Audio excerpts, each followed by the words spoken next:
recurriendo al arte poética de Aristóteles, desde la tragedia griega hasta su adaptación en la novela de folletín. Este es un mini documental de teoría narrativa. Daremos un rápido vistazo al arte, contado desde el modelo aristotélico, pasando por la mímesis, la verosimilitud, los caracteres, la peripecia, el lenguaje y la catarsis. Receta artística aristotélica. Estética y literatura para principiantes.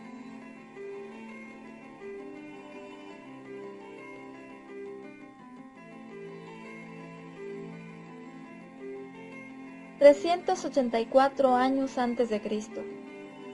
Para Aristóteles, filósofo y científico de la antigua Grecia, todas las artes son imitación de una realidad exterior.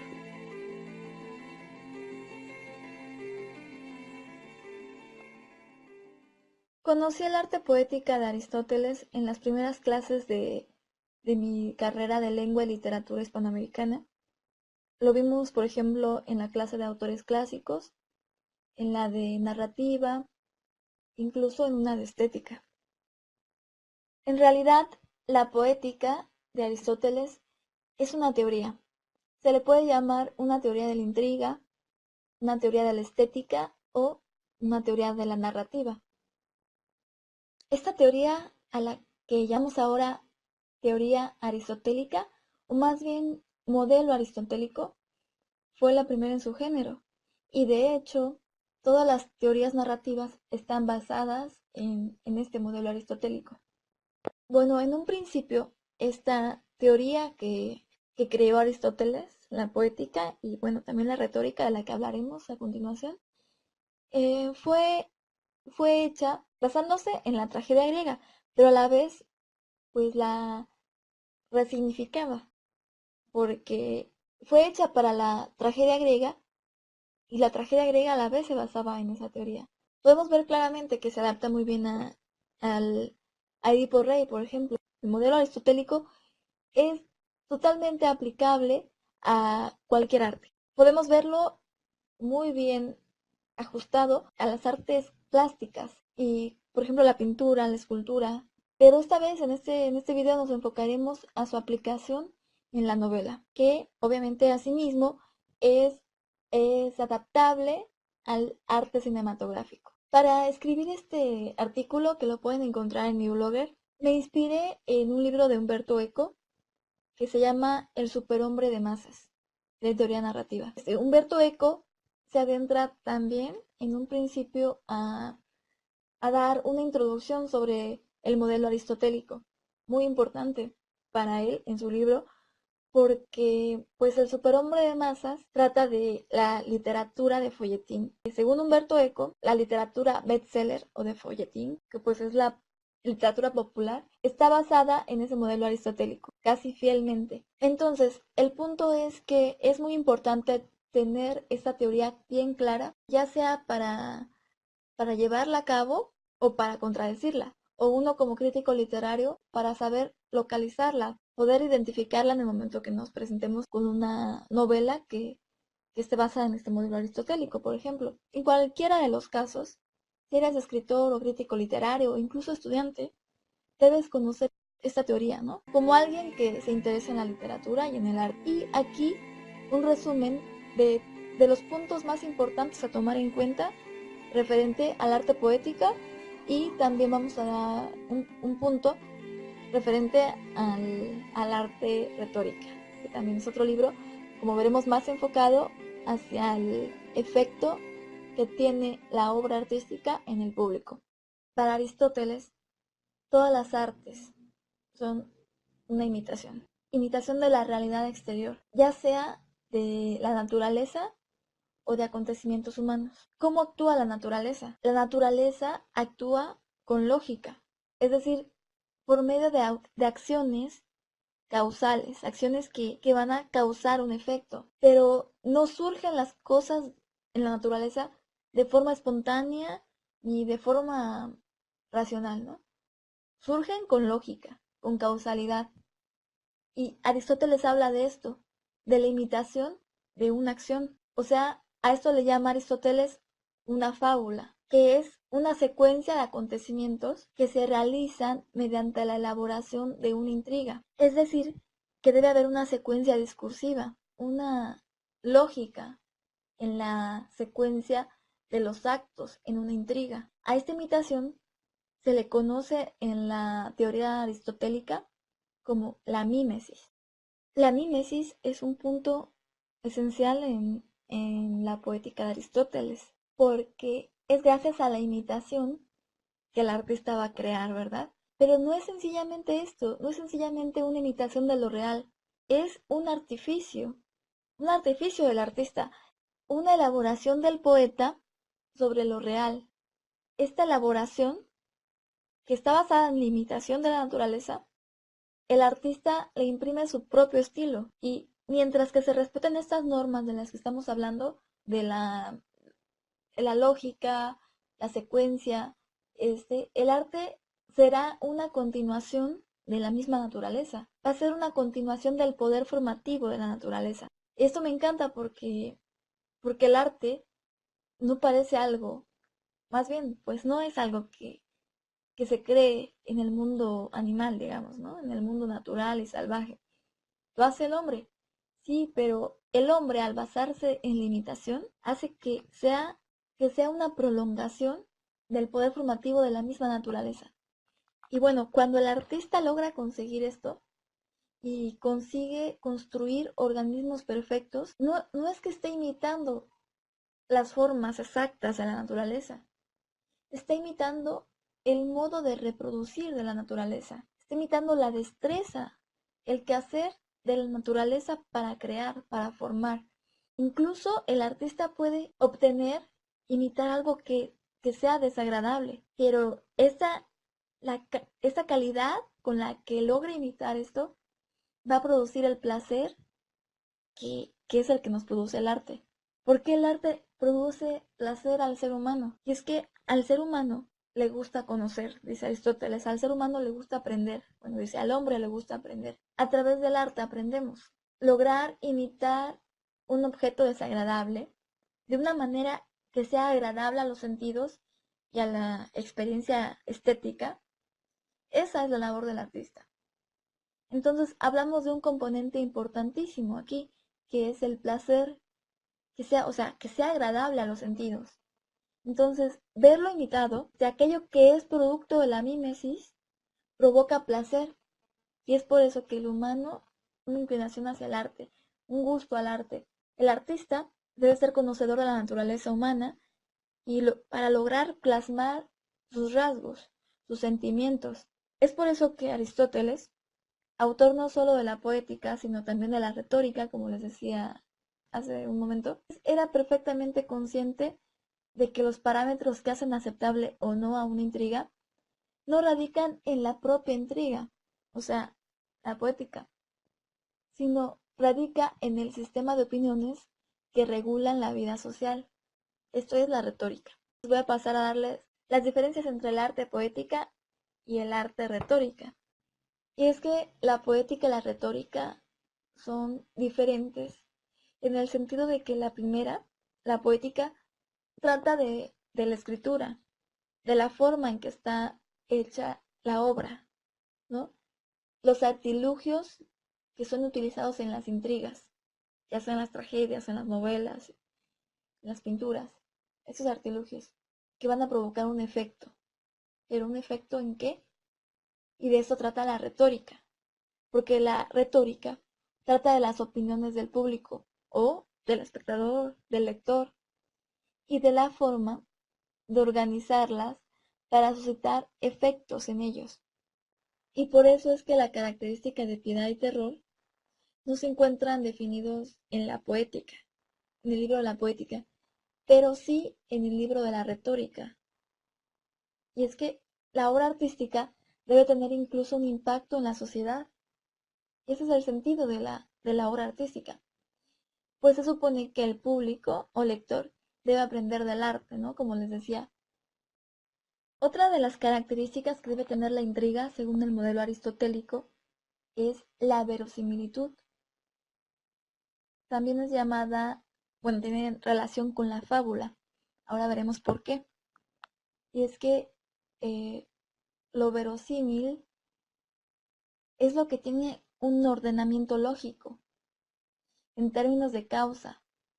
Por lo tanto, aunque no sea cierto que el acto artístico, ya sea una obra de teatro o un libro, una película, pueden no ser ciertos, ¿no? Pueden ser que no estén basados fielmente en la realidad de los hechos humanos, por ejemplo, pero puede ser verdadero, o sea, porque se puede creer en el sentido artístico y por lo tanto causar un efecto. ¿Pero a qué se debe que sea verosímil? A lo mismo que decíamos anteriormente, que tiene un ordenamiento lógico y que una secuencia discursiva. Y a la vez, dice Aristóteles, lo verosímil no es sino una conformidad con un sistema de expectativas compartido habitualmente por el público. En otras palabras, podríamos decir que es el sentido común, ¿no? Porque es algo que está compartido con el público. Dice, esto mismo tiene que ver con la novela de masas, ¿no? La literatura de masas, de la que habla Humberto Eco. Eh, ya que son esas expectativas que el público espera, las que finalmente se les da, ¿no? Y claro que esto también se puede transgredir, ya veremos. Por otro lado, si la tragedia no es verosímil desde que empieza hasta que acaba, ¿no? Desde el principio hasta el final, entonces el público no tendrá la posibilidad de identificarse con los personajes y con la obra, o sea, con las situaciones representadas en la escena. Por lo mismo les será imposible aprender algo de la obra y la tragedia no tendrá ningún tipo de influencia social. Pues recordemos que la tragedia era para los griegos algo más que mero entretenimiento, ¿no? Era una forma de enseñar valores, yo creo que de alguna forma un control sobre la sociedad. Y bueno, la fábula es la estructura de los hechos, lo que decía, la secuencia. Y esta debe darse de una forma verosímil. Por eso es que está relacionada con fábula y verosimilitud. Y debe ser también verosímil y necesaria. ¿Por qué necesaria? Porque este orden o estructuración debe darse de una forma que si se suprime alguno de los sucesos imitados o se agrega otro, se deslocaría totalmente del conjunto de la obra. Uno no puede estar sin otro y otro no puede estar sin el otro hecho, digamos. Tienen que acoplarse de forma tal que una sin otra no tendrían sentido y pues no causarían un efecto. Ahora, los caracteres, los personajes, ¿no? Y por el mismo motivo de la verosimilitud en la historia, los personajes también deben ser lógicos. Esto es en sí la psicología. Es el trazado de los caracteres, o sea, de los personajes. Por ejemplo, en la tragedia, el personaje, así como en la novela naturalista del siglo XIX, por ejemplo, tenía que ser coherente entre su personalidad, sus actos, o sea, todo, sus gustos, la forma en que actúa y la forma en que termina.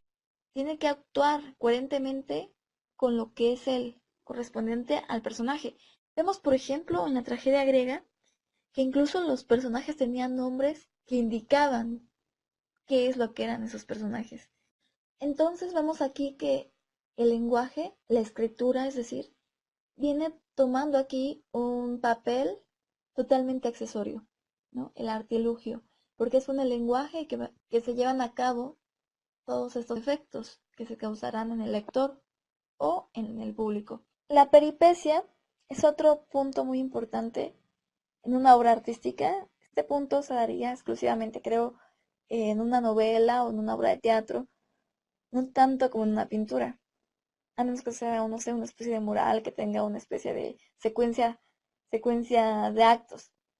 Pero no, la peripecia siento que es lo que el, le da la verdadera intriga a al hecho artístico, porque es la inversión de suerte del personaje. Es la inversión de las cosas en el sentido totalmente contrario, porque es el momento en el que al personaje le cambia la suerte, ya sea por un castigo. Bueno, ahora lo vemos en las novelas y en las películas, que es motivo de sus propios actos, ¿sí? Aunque, bueno, en la tragedia griega los motivos eran así como castigos divinos, intervenciones divinas, una revelación. Esto es lo que causa como que el embrollo de la obra. Y el siguiente punto es el de la catarsis. Digamos que este se da siempre al final, pero toda la obra, todo el desenlace, el principio, el desenlace, se van dando para que al final pueda haber una catarsis. Y esta catarsis realmente es lo que le da valor al arte, según el modelo aristotélico, claro. Porque el arte, según este modelo, radica en su efectividad para producir la catarsis. Y este es un término de Aristóteles, de hecho, del cual no se está muy claro si se trata de una purificación del público o una purificación de la misma intriga. Catarsis es eso, la purificación que se da al acabar una obra, cuando por fin llega el desenlace. Generalmente son desenlaces a los que les llamamos trágicos, tal vez por esto mismo de la tragedia griega, porque acaban con un desenlace demasiado, por así decir, extremo, ¿no? Les voy a dar un ejemplo. Edipo se quita los ojos, se arranca los ojos con sus propias manos y ya está al final de la obra. Entonces se supone que el público se siente purificado, aliviado, porque ya tuvo un desenlace, ¿no? La obra. Y son desenlaces violentos. Lo que no se está claro es que si se trata de una purificación del público o una purificación de la misma intriga. Dice Humberto Eco que podría ser un alivio de la propia intriga, que finalmente viene encontrando una solución aceptable y coherente con la idea que tenemos de orden lógico. ¿Por qué entonces la catarsis no está en la retórica? Está en la poética. Y la poética pues trata de los artilugios. La poética y la retórica se tienen que unir en algún punto. Yo pienso que ese punto viene siendo la catarsis.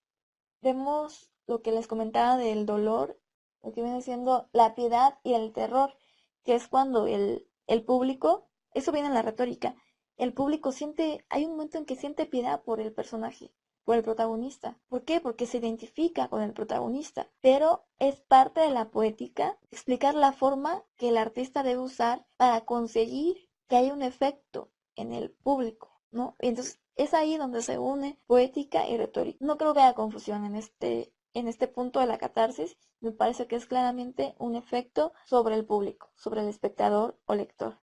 Al fin y al cabo, la receta artística aristotélica es sencilla. No es fácil, pero es sencilla de explicar después de haber visto los puntos más importantes. Esta es la receta. Primero, personajes bien caracterizados, personajes lógicos, personajes que tengan acciones lógicas con su personaje y que sea un personaje con el que el público se pueda identificar. Este personaje va a tener múltiples peripecias, la narración tiene que extenderse para que quepan en ella acciones y no sé, aventuras del personaje, que le sucedan cosas con las que el público pueda llegar a sentir terror y piedad en algún momento por el mismo personaje.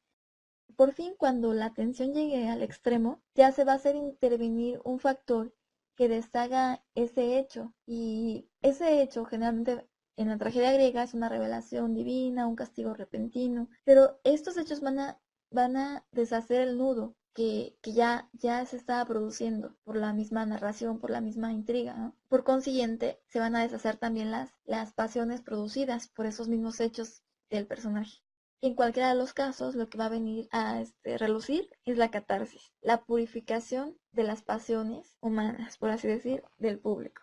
Como conclusión, vemos entonces que la tragedia es por lo tanto imitación de una acción noble y terminada, la cual, por medio de la piedad y el miedo, termina con la purificación de las pasiones humanas. Vemos entonces que la tragedia servía en gran parte, en la Grecia clásica, para regular la sociedad, para inculcar valores, pero hoy en día la literatura no está exenta de ello.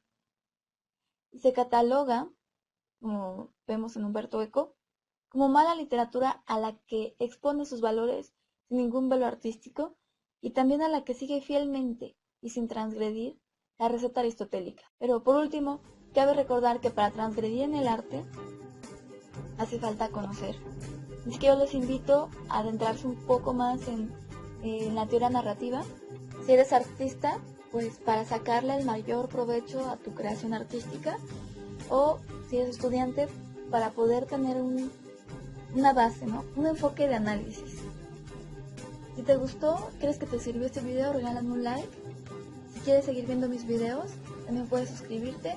Y también me gustaría mucho que dejaras tus comentarios y tal vez alguna petición de qué te gustaría que hiciera en mi próximo video sobre literatura. Y bueno, así que hasta la próxima.